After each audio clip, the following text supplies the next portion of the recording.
আমরা একটু ইমরান ভাইয়ের কাছ থেকে একটু শুনতে চাইবো যে ইমরান ভাই, যে জিনিসপত্রের দামটা আসলে বাড়ার কারণে আপনাদের মানে রেস্তোরাঁ ব্যবসায় আসলে কিরকম প্রভাব পড়েছে, এটা একটু যদি বলতেন।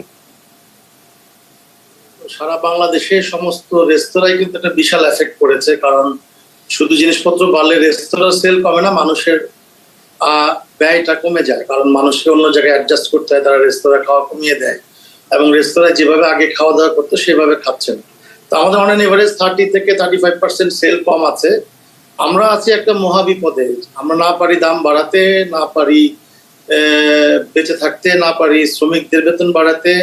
ভয়ঙ্কর একটা অবস্থা বিরাজ করছে, একটা বুমিং সেক্টর কিভাবে ধ্বংস হয়ে যাচ্ছে শুধুমাত্র এই বাজার ব্যবস্থাপনার কারণে।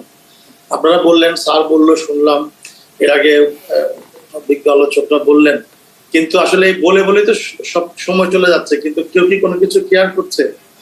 কিভাবে আমরা বাঁচবো এটার কোনো সঠিক গাইডলাইন আমরা এখন পর্যন্ত কোনো ভাবে পাইনি, সরকারের কাছ থেকেও পাইনি এবং বাজারেও আমরা পাইনি।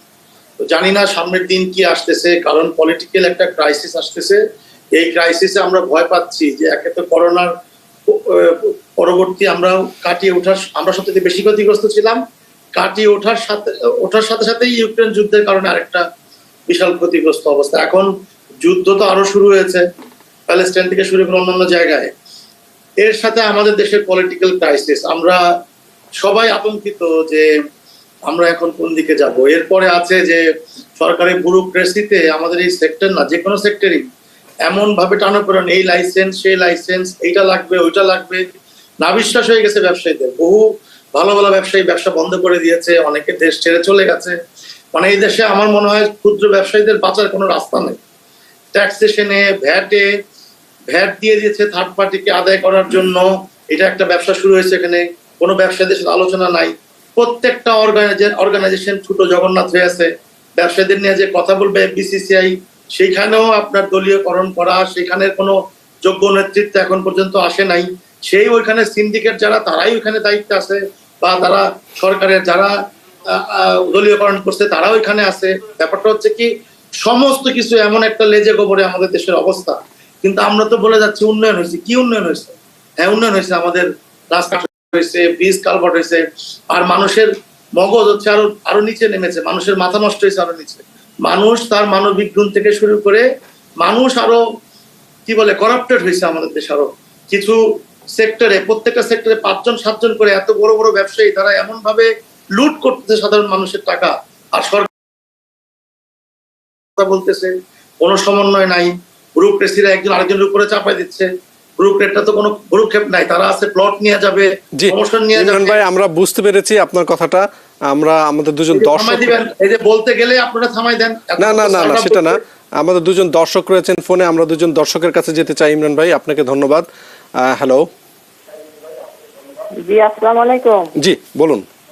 জি, আমি ঝর্ণা বলছিলাম গাজীপুর থেকে। জি, আমার 2-3টা প্রশ্ন। আমার একটা প্রশ্ন হলো যে বাংলাদেশে কয় লাখ বা কয় কোটি সিন্ডিকেট ব্যবসায়ী আছে যা সরকার ভাঙতে পারতেছে না? সরকার কি এই সিন্ডিকেট ব্যবসায়ীদের কি ভয় পায় কিনা, এটা হলো আমার একটা প্রশ্ন।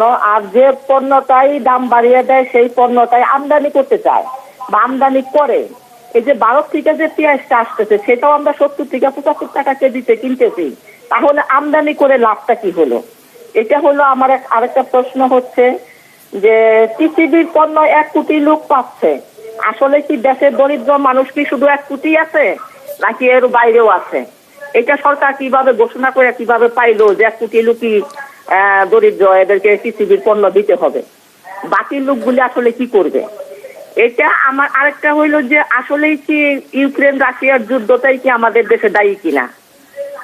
তাহলে এই সমস্যাটা আসলে কোন জায়গায়, সেটা না করে ক্ষুদ্র ক্ষুদ্র ব্যবসায়ীদের কাছ থেকে এই আপনার জরিমানা আদায় করা হয়, কিন্তু যেখানে সমস্যা সেইখানে সরকার যাচ্ছে না কেন? আসলে কে এটা করবে, কার মাধ্যমে? সরকারি যদি না পারে তাহলে কে করবে?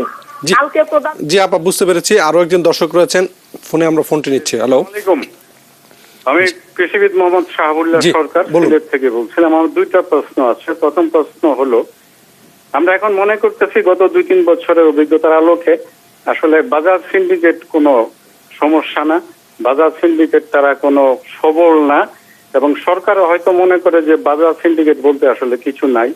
যদি তা না হতো তাহলে সারা দেশে জনগণের দাবি এবং বাস্তব অবস্থা বিবেচনায় একজন অতিরিক্ত সচিবকে দায়িত্ব দিয়ে সবাই কিভাবে চুপ করে বসে আছে। দ্বিতীয় প্রশ্ন হলো, ছোটবেলায় ভাবতাম যে বাটার দোকানে গেলে এক দামে জিনিসপত্র পাওয়া যায়, আমাদের অন্যান্য দ্রব্য হইলে কত ভালো হতো। এখন দেখলাম যে ক্ষুদ্র ব্যবসায়ী, মাঝারি ব্যবসায়ী, বড় ব্যবসায়ীরা মিলে একটা লেবুর দাম ঠিক করে 10 টাকা, একটা তালের শাঁসের দাম ঠিক করে 20 টাকা, এবং এরকমে কেউ দেয় না। এখন তারা বড় লোক হওয়ার এত সহজ একটা পথ পেয়ে গেছে যে তাদেরকে কেউ কিছু বলে না। কাজেই তারা বড় লোক হওয়ার এই সহজ পথ থেকে কেন দূরে থাকবে? ধন্যবাদ। জি, আমরা স্যার বিরতির পরে আসবো আপনাদের কাছে। প্রিয় দর্শক, আমরা বিজ্ঞাপন বিরতিতে যাচ্ছি।